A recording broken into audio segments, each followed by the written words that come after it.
it's really unfortunate, too, that she has such a fantastic legacy, and I sure hope she's able to come back and win some gold medals in the individual events. Unfortunately, though, when something like this becomes such a big story, it's going to be one of the first things you remember. And that is unfortunate. Oh, without a doubt. I mean, this is as great as her legacy is. It's the greatest legacy of any gymnast ever. But that's going to be part of it. That's going to be part of the storyline. And if this is her last Olympics, that's the last thing you remember, right? We're still going to remember the greatness, but this will be part of it. But if she can't go, she can't go. I don't have a problem with that. I can't sit here and tell you what all is going in her mind and how her body reacts. I can tell you this: that is one of the most difficult events to try and put your body through. I mean, just try and do what they do as gymnasts, and the equilibrium it takes to make that happen, and just within your own self, is extremely difficult. I mean, I couldn't ever do it, so I wouldn't criticize her for that side of it at all. Right, and I'm not criticizing her either. And I said, if you have mental health issues, even if it's for that particular hour of her life where she just had that jump and it was not a good jump, and she didn't know where her body was in the air, which she said she didn't get a good score. If right then she's domed up mentally and she has to go compete on the largest stage of the Olympics and could do really poorly again, and potentially knock her team out of the medal competition, right? I think that's also a fair point. We have people on the text line. So I just want it to be known that, listen, man, if you have any type of mental health issues, I think, that's a legitimate reason in this instance, in many instances. However, a lot of people on the text line are bringing this up, and I think it's a good discussion to have. Do you think if a male athlete left, whether it's in Olympics, or you can talk about the sports that we really talk about in the United States, a football player, if it was LeBron James, Aaron Rodgers, and they basically backed out of a Super Bowl, an NBA Finals, if it was Sidney Crosby in the NHL, do you think we would treat that the same as if it's a woman? I don't. I think we definitely would be all over those guys. It's just our society. That's the way it is. I don't know enough of the information to know what the heck's going on with her right now. Let's just say it was LeBron. Let's just use him as an example just because he's there. We would know right away what the heck's going on. I mean, right now we don't know what the heck's going on with Simone. I mean, she's on the other side of the world right now, and as you said, I'm not even sure what time it is there and what's live, what's not. If it was an athlete here, though, they would be ripped, God. Majorly ripped. That's a double standard, but that's just the way it is.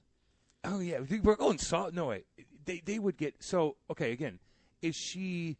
Okay, so if a guy like Robin Leonard has mental health problems, so he's like, guys, I have to take a break. I am depressed. I am not feeling right. I'm so depressed. I can't think. I'm like I'm worried about myself. I need my family. I need my wife to take care of me. She's my, she's the one that can get me back to where I need to be. We'd be like, damn, okay, what's up? Okay. But if he said, not him, but somebody else said, well, okay, Stanley Cup Finals, but you know what? God, I get all this media attention, and I've done all this. I'm just too stressed out. I need to take a leave. We'd be like, wait, what? Yeah. What are you doing? We would be bashing them. No one's even chirping her, really, for the most part. Like, if somebody did that, they'd be ripped apart. I don't know. I think there's two different levels to it, mental health and just like, no, I'm just stressed out and I can't take it. And I think it's then it's like, well, what? Yeah, I'm trying to think. The Robin Leonard situation is a good example because I was trying to think of other situations that are similar to this. And I remember, now this was a different situation, but do you remember a couple years back when CeCe Sabathia left the Yankees at the end of the season, but he was seeking help for alcoholism? Remember?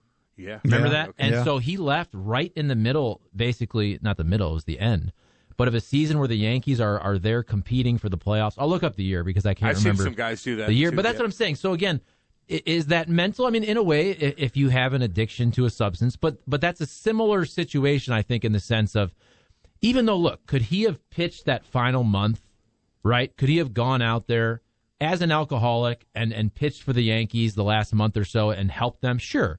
But he was also probably at a point where he's like, my life and my family life are now hanging in the balance. And I bring up CC Sabathia also because have you seen that dude since he left baseball? I have not in a while. He is jacked. Really? So whatever he was going on in terms of whether it was the alcoholism and sometimes depression can go along with it. I'm not trying to pretend I'm sitting here diagnosing him, but he was overweight as a baseball player towards the end of his career. You see this dude now. He is physically fit. So clearly he worked things out right where he got his body in shape. He got his mind in shape. So I'm just trying to bring up an example of somebody else at a very high level that had to step away because they just said, right now, I just can't deal with this. It's interesting, guys, because that's a delicate balance on, okay, what is mental and what is soft. I mean, you know what I mean? There really is. Is somebody dealing with an addiction or a mental thing where they just, two personality type situation or is it, you just don't feel like it today? Well, if you just don't feel like it, that's not that doesn't go well with it. You know what? There's everybody's listening to this show right now is going to say at some point in your life or even this week you've gone, I don't really feel like going into work or doing what I got to do today. But sometimes you got to do it.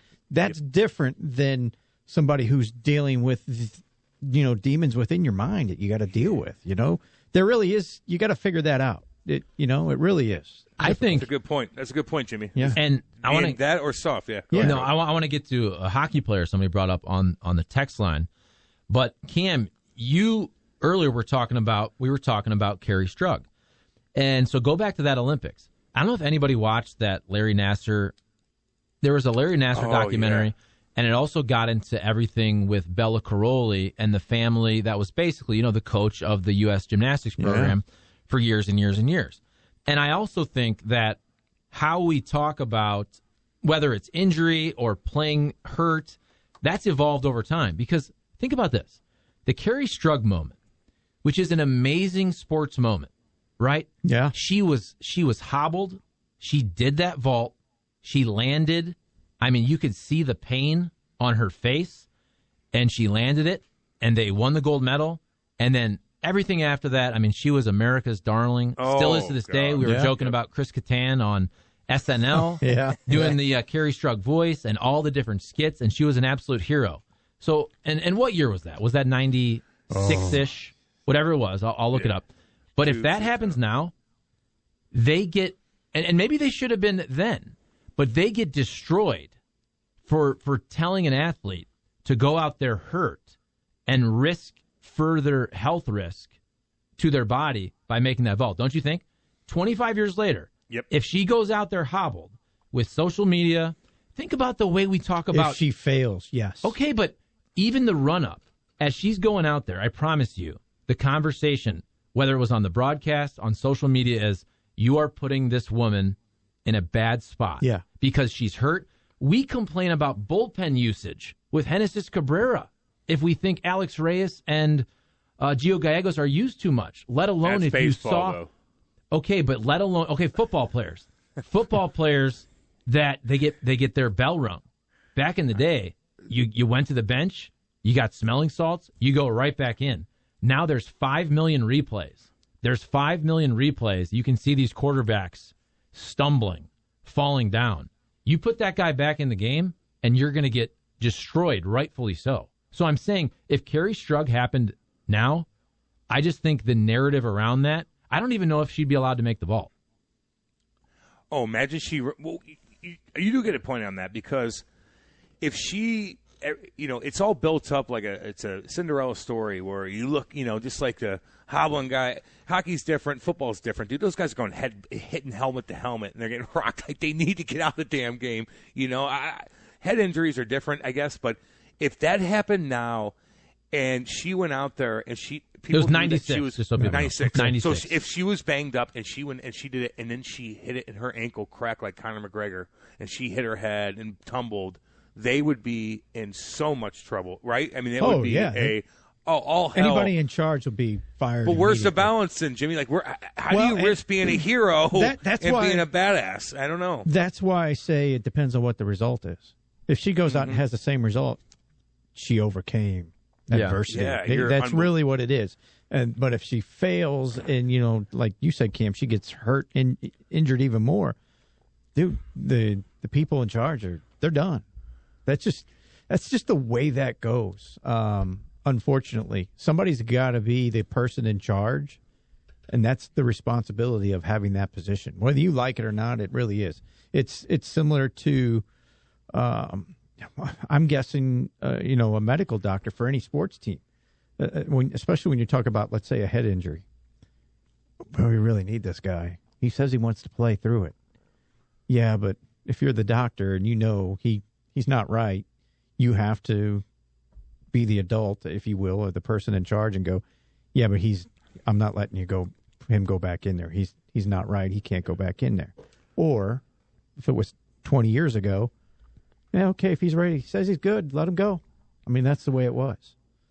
And I think this is really fascinating because I'm looking up, and we on the show here, we toss things out, and you forget, okay, Kerry Strug, what year was that? You start to remember, you start to look it up. Again, I was watching that documentary.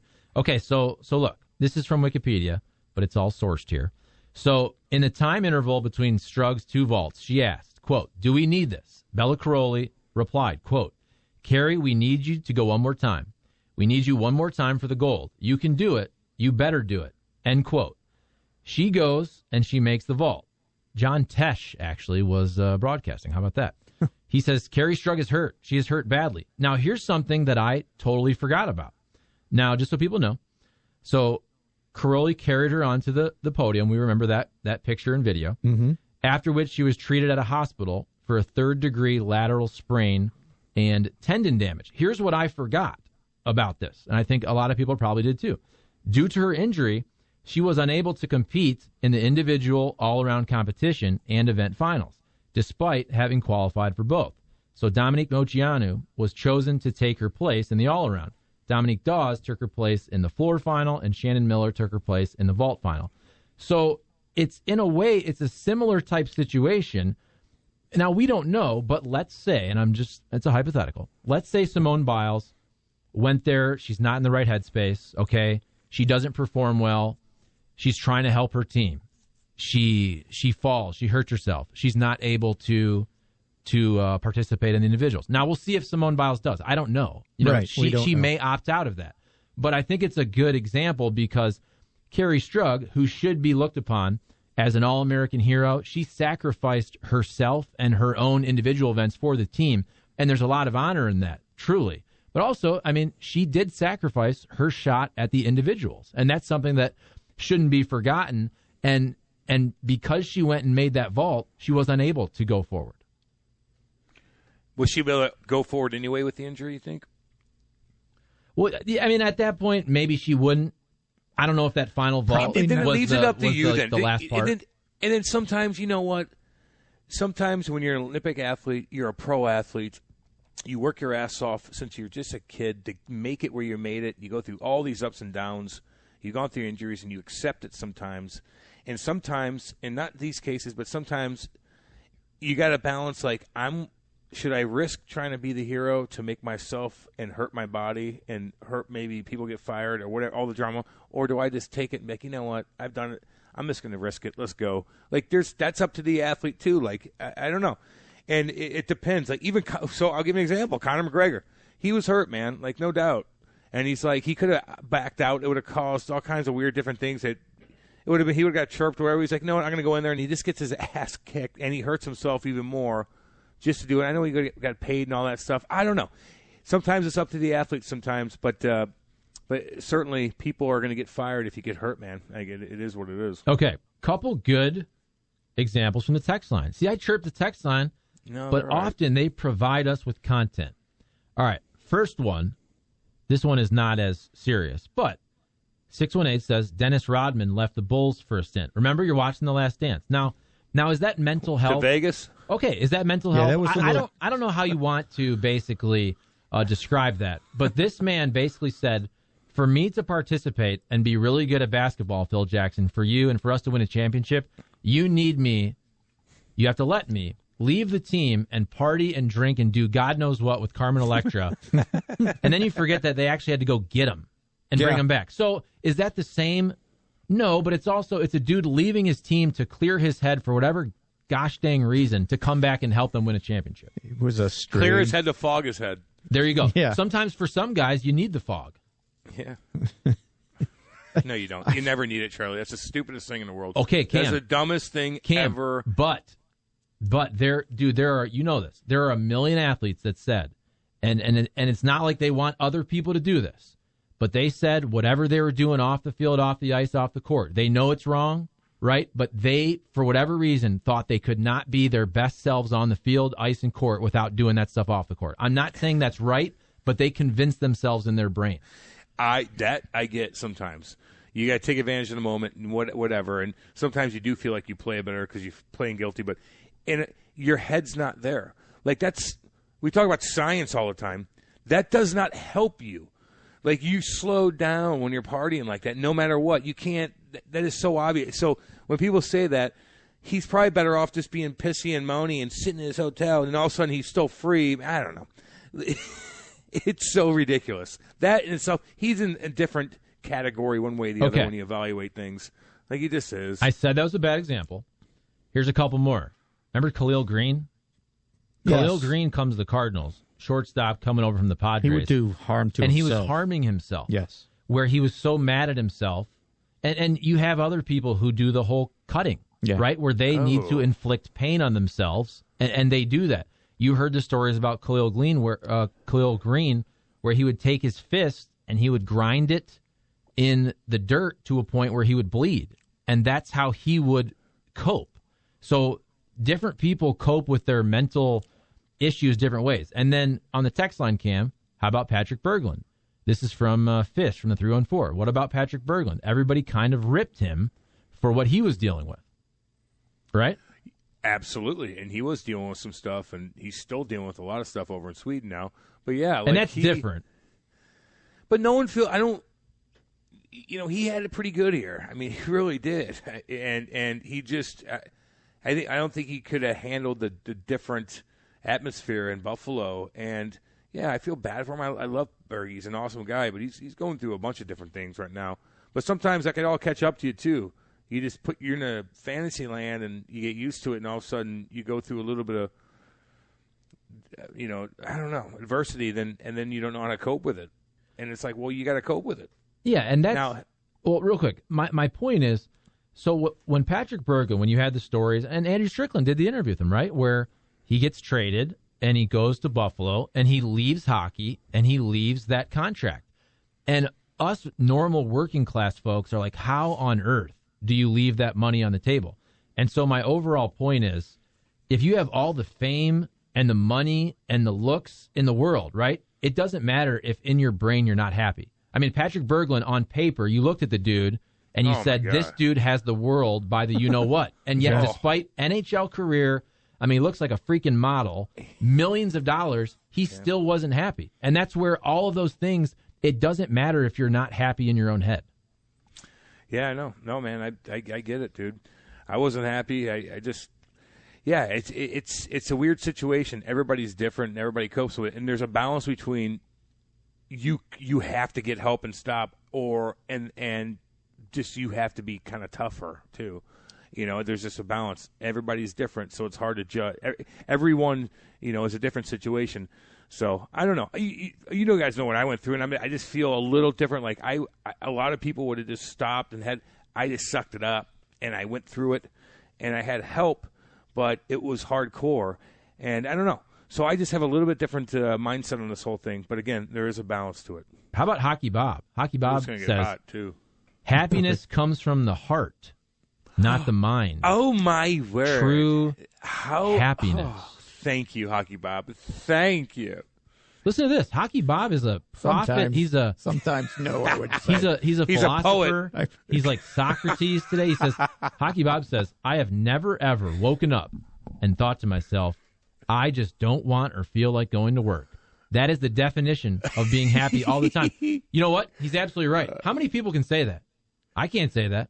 I mean, every day, Hockey Bob. Really, every day. There's not been one day that you did not want to go to work and annoy us on the radio. Just kidding. I believe that. I don't know. I don't know. I dig Hockey Bob, but come on, man. If it's snow and ice out there, you're I was gonna Jimmy. Say, Hockey Bob, I'm going, no, I don't want to go out today. No. I don't want to get in that car. No way. Somebody talk about that. Billy Corgan from Smashing Pumpkins was on told a Rodman story on Joe Rogan. Don't tell Hoffman that, or he's gonna. Oh, you listen to Joe Rogan? He's gonna think. He's gonna think Are you down a Rogan upon bro? us. He's gonna think down upon us. But about flying to Vegas and partying during the finals. Yeah, it is a pretty cool clip of Billy talking about. They used to hang out all the time. I guess he lived in Chicago and things like that. Maybe he's from Chicago, Billy, but it's a really good story. We check that out. But Hoffman will denounce you. Billy Corgan. Rodman really is, like you said, Cam, in his own little category. He can't even figure that thing out. And the NBA's in their own category, too, when it comes to that stuff. Like, not too many cats in the NHL have that leeway to be able to even think to ask one of those old-school coaches, I got to do this. Maybe there's a little bit here and there with guys. Maybe Hawley got away with a couple things here and there. But even missing practice, it's not even close. So it's the NBA. You got 5 guys. How do you control that guy? He's a monster, and you need him. And so what do you do? But it's just different sports. That doesn't happen anywhere else. Yeah, I also think different sports mentally. I think some sports lend themselves, unfortunately, where you can have more mental breakdowns. For example, if you're a football player, and I'm not saying there's not a lot of mental aspects to the game, but if it's a lot of physical, and I'm going to run and I'm going to throw my body at somebody. I think sports where you really have to think a lot, right? I mean, golf. We see all kinds of golfers just have mental breakdowns where they lose it and they lose a tournament. Jordan Spieth, right? And sometimes you never get it back. Was it David Duval? David Duval, for whatever reason, right, just kind of fell off the map. I mean, baseball, not just Rick Ankiel. There's a million stories. Guys like Steve Sachs. You had Mackie Sasser could not throw the ball back to the pitcher. I know Rube Baker in Major League 2.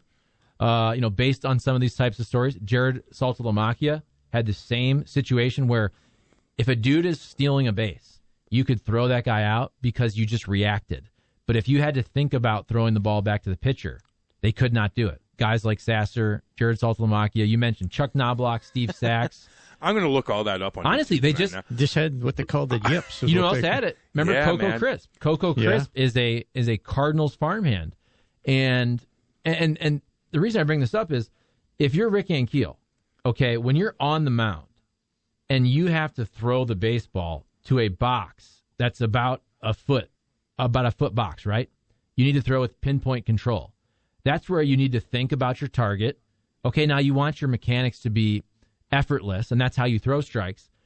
But tell me why Rick Ankiel, at the end of his career, could not pitch, but he could still be an amazing outfielder with a great arm and make unbelievable throws like we saw in Colorado.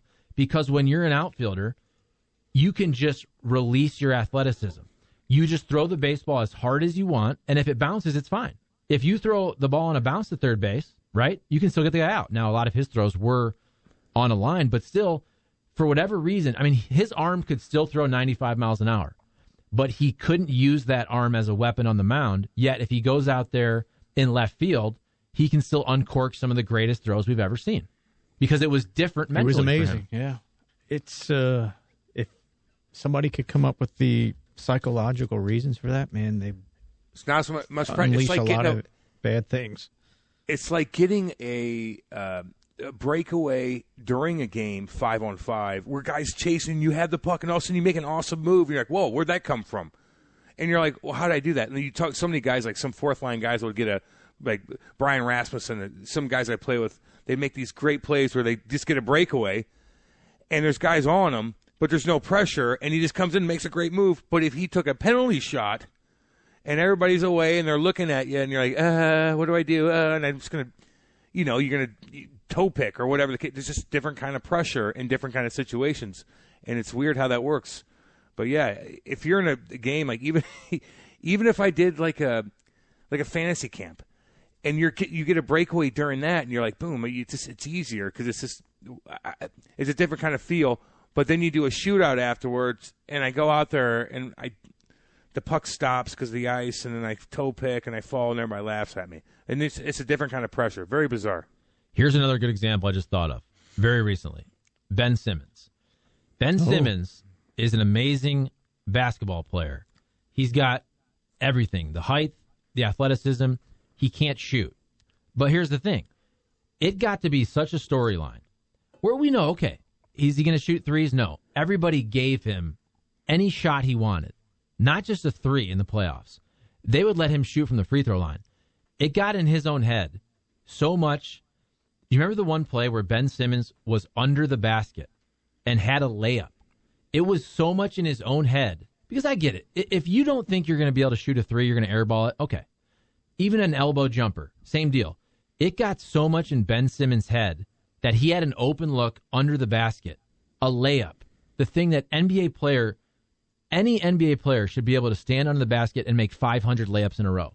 And in a game, he wouldn't even attempt the shot. That's how domed up he was from basically people critiquing that he couldn't shoot and knowing that he could not shoot, that he would not take a layup, an open layup in an NBA playoff game. Yeah, Isn't that weird? I get that. I mean, it happens. I mean, I remember as a kid, I'm probably second grade, I'm playing third base. And in practice, I had thrown a couple over the first baseman's head. Well, we get in a game, I get a ground ball, make the play, and I didn't throw it because I was afraid to make the mistake. Coach said, "Why didn't you throw it?" I go, I was going to throw it over his head. I got moved to shortstop or second base later on, and I was fine. But it was just that mental thing. As a young kid, I was like, I'm not going to make the mistake. So it happens to everyone. That's really the thing. Does. Yeah, I mean, if it happens to kids in Little League, and we just mentioned it happens to Ben Simmons. It happened to Rick Ankiel. I mean, it happens at all levels of athletics. Let's end the segment on this note. Big Al says, Cam had 3 breakaways in the alumni game and nothing. He embarrassed me and Kate. Oh, that was true. And the cameras are on. See, the cameras are on me. And I could hear the guys chirping. I was mic'd up. That's a lot of pressure. I should have just quit. I should have said, you know what, I can't take this anymore. But I opted out to just embarrass myself, and it is what it is. And it was out for charity and stuff like that, so I had to be out there. I'll tell you what. Great gift coming up this Sunday, all right? The kids' glove. The kids' glove. Oh, yeah. Oh, baby. I might have to go. Oh, baby. You can give these kids these gloves, and they can grow up to not be able to throw the baseball to the first baseman or whatnot. You better learn quick. You better learn. Charlie, we talked about that. You got to learn how to throw a ball. And if you don't know how to throw a ball, I can't take it that seriously. You know what? Now that I think about this, I'm going to blame retroactively my poor performance at Nilo on the fact that I just wasn't there. It wasn't because of anything physically, like I'm not a good shot. Okay? Mm-hmm. So that's you the were reason. you did look kind of rattled, dude. You well, did. you do get rattled when you miss the first 15. And I'm laughing at you. I get in my own head. Filming. No, I really was in my own head, 100%. Once I missed several, I was 100% in my own head. And you know that we're going to talk about it on the radio, so you're like, damn, like I can't get it now. No, there it is. There it is right there. It's Exhibit A. It happened to you. It happens to me sometimes when guys are watching different things. I mean, it just happens. But you could have sucked it up and got one. You did at the end, and you hit like 4 for 5. You weren't close to me, but you didn't really embarrass yourself at the end. See, I like how these stories improve. It wasn't 4 for 5, but I'll take that. Okay. Let's just go with that narrative. I hit 4 of my last 5. Next topic,